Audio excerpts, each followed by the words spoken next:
This is the story of Marilyn Monroe, the most iconic blonde bombshell and sex symbol of the 1950s golden age of Hollywood, whose glittering facade concealed a life of unimaginable trauma, mental illness, and exploitation.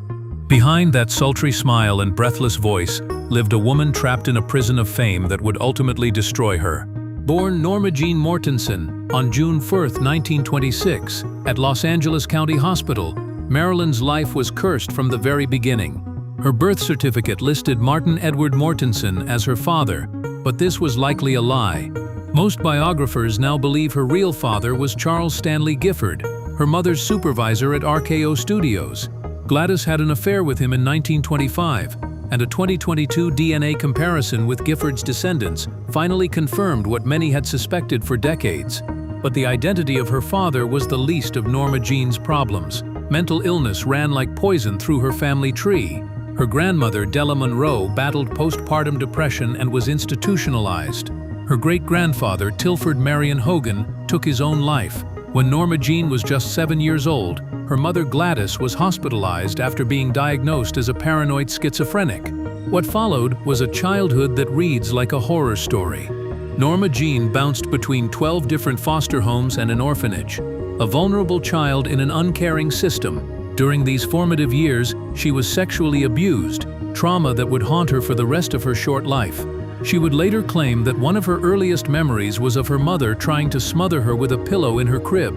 To escape the orphanage system, 16-year-old Norma Jeane married 20-year-old James Dougherty on June 19, 1942. It was a marriage of convenience, not love, and it wouldn't last long. In 1944, while working at a munitions factory, a photographer spotted the young woman and her modeling career began. By 1946, she'd divorced Dougherty and signed her first studio contract with 20th Century Fox for $125 a week under studio chief Darrell F. Zanuck. The transformation from Norma Jeane to Marilyn Monroe was more than just a name change. It was the creation of a character, a fantasy woman designed to fulfill male desires under the restrictive Hays production code of the era. Monroe herself once said she was influenced by Mae West, learning a few tricks from her, that impression of laughing at or mocking her own sexuality. But beneath the performance lived a woman desperately seeking love and validation. Her breakthrough came in the early 1950s with small but memorable roles in The Asphalt Jungle and All About Eve. By 1953, with Niagara and Gentlemen Prefer Blondes, Marilyn Monroe had become the hottest star in Hollywood. The iconic subway grate scene in The 7-Year Itch would cement her status as a cultural phenomenon. Her films would eventually gross $200 million by her death in 1962, equivalent to $2 billion today.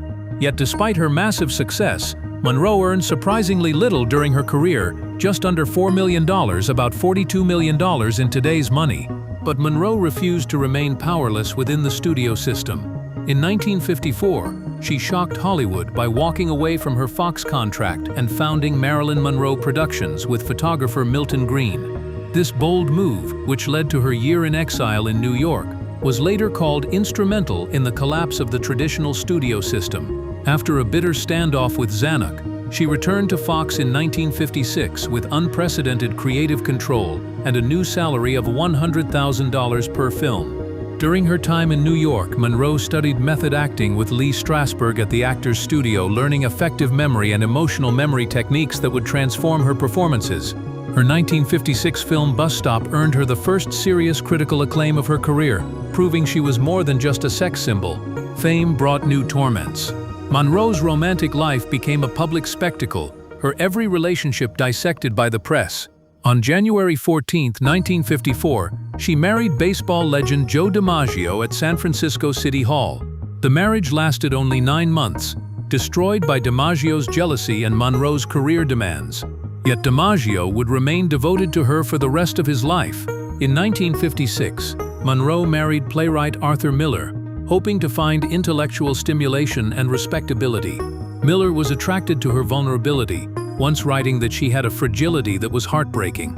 But even this union, which lasted until 1961, couldn't provide the stability Monroe desperately craved. Their collaboration on The Prince and the Showgirl with Laurence Olivier proved challenging, and her final completed film, The Misfits in 1961, would prove prophetic. Clark Gable died just days after filming Wrapped. Throughout her career, Monroe battled severe mental health issues that would today likely be diagnosed as borderline personality disorder or bipolar disorder.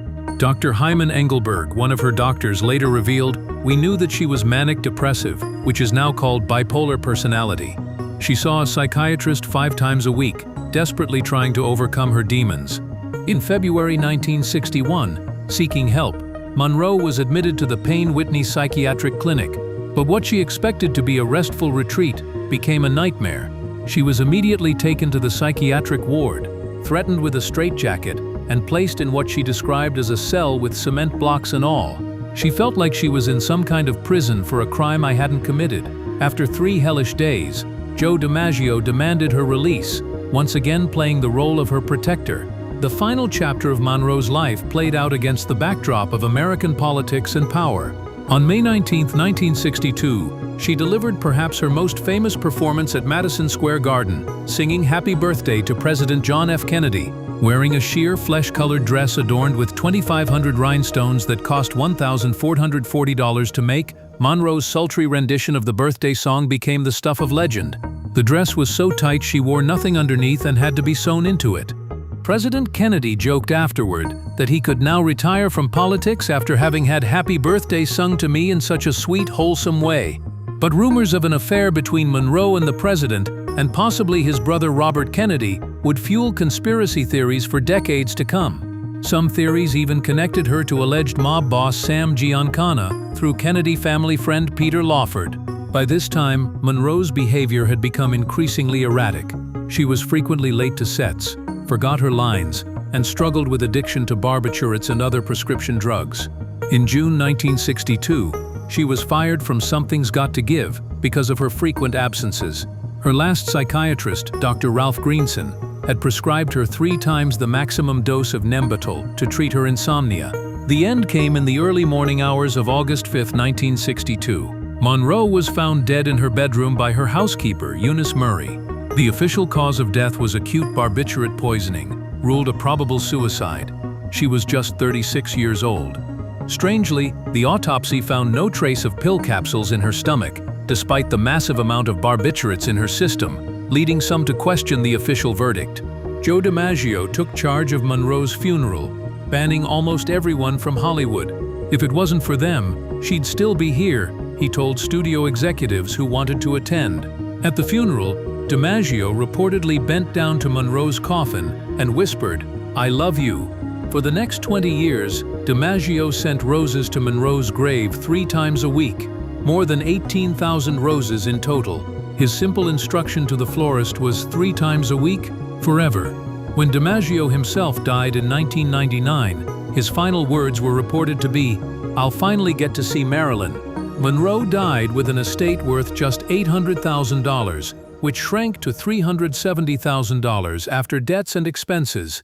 She had surprisingly few possessions for such a famous person. One item she treasured was an autographed photo from Albert Einstein with the inscription, "To Marilyn, with respect and love and thanks." Today, Monroe's estate is worth an estimated $20 to $30 million, managed by Authentic Brands Group. Her image appears in advertisements for major brands like Chanel, Coca-Cola, and Dior, earning approximately $8 million annually. Artist Andy Warhol immortalized her in his famous Marilyn Diptych silkscreen series, making her one of the most recognizable faces in pop art history. The woman who once said, "Being a sex symbol is a heavy load to carry, especially when one is tired, hurt, and bewildered," has become the ultimate commodity, her image more valuable in death than she ever was in life. Marilyn Monroe's story remains a cautionary tale about the price of fame and the failure of those around her to protect a vulnerable woman. As we approach the 100th anniversary of her birth in 2026, new documentaries and investigations continue to explore her life and mysterious death. She once said, "I don't want to make money, I just want to be wonderful." In the end, she achieved both, but the cost was everything she had to give. The tragedy of Marilyn Monroe isn't just that she died young, it's that she lived so much of her short life in pain, desperately seeking the love and security that fame could never provide. She remains frozen in time, forever young, forever beautiful, and forever tragic.